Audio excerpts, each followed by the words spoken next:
Have you ever felt like you were alone in a room, yet someone or something was watching you? Maybe it's a fleeting sensation, a chill down your spine, but it lingers. That's how my story begins. My name is Muhammad Sail Soul. I'm originally from Multan, Pakistan, but right now I live in Dubai. I started listening to horror stories a few months ago, and strangely, I can't sleep until I hear one. Before I begin my own story, you should know that my house isn't new. It's located directly across from Nashtar Hospital, in a colony built by my grandfather. My grandfather was a contractor, and during the migration era, our family went through ups and downs before finally settling here. The house itself is strange, oddly structured, some parts patched with leftover wood or scraps from construction, some parts built haphazardly. It was never planned. It evolved over time, and as it grew, it carried along other things. The house is about 65 years old, never demolished, just maintained with plaster and repairs. But the real issue was behind the house. Our plot was supposed to be about 28 marlas, but the house was built on only 5. The remaining land stayed empty, except for an old berry tree. Since childhood, we heard tales that spirits, jinns, lived in that tree. In the evenings, they would pass over it. To adults, it might sound ordinary, but to a child, these stories plant seeds in the mind. And one day, that seed sprouted into a vivid nightmare. It started with a fever. Many people have strange dreams when they are sick, but mine was different. I would feel suffocated, my chest heavy, breathing strained, like something invisible pressing me down. I was a child, too young to understand, but I knew one thing: this wasn't ordinary fever. The second dream came repeatedly. The plot with the berry tree.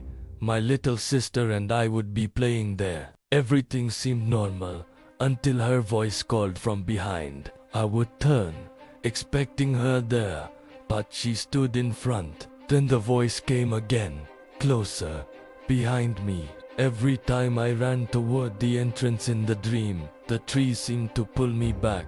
No matter how fast I ran, I couldn't escape. Each time I woke up, the fear lingered, real and suffocating. I told my mother, but who listens to children? In our house, there were 4 siblings. 2 brothers were born with disabilities. One couldn't see, the other couldn't sit up. We would take them for treatment to various places. Around the same time, another fear took root in me. Near Jinnah Park in Multan, a clinic had strange artwork on the walls.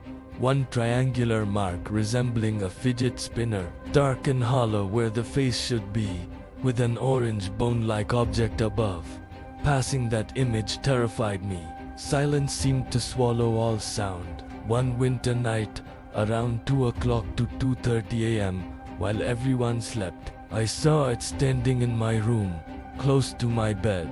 My mind told me it was a dream, but my heart knew otherwise. The triangular mark on its face, the orange object in its hand, was there. I pretended to sleep, twisting my body slightly, turning my face toward my mother. My heart pounded like it could wake her. After 10 to 15 minutes, I dared to move. Its gaze followed me. Time seemed frozen, but by the call to Fajr prayer, hours had passed. My parents noticed my pale face. I told them everything. They didn't believe me.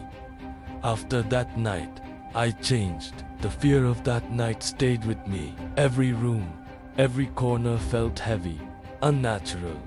Even when we visited relatives, some houses felt wrong. I was 9 or 10, and those dreams kept returning. One day, we planned to visit my grandmother's house and then walk to a concert at a nearby school. The house was old, just like ours: ancient doors, walls, dim lighting, rooms that felt trapped by time. I had heard stories of strange happenings there too.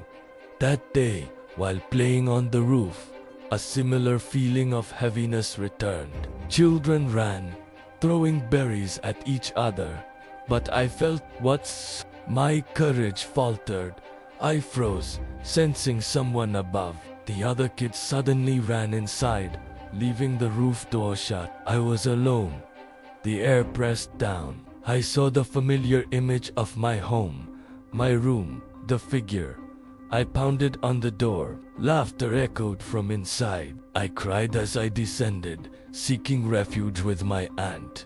The real horror began there. My aunt was doing her makeup under the old fluorescent light, casting shadows on the wall. I excused myself to the attached bathroom. Locking the door, I sat down.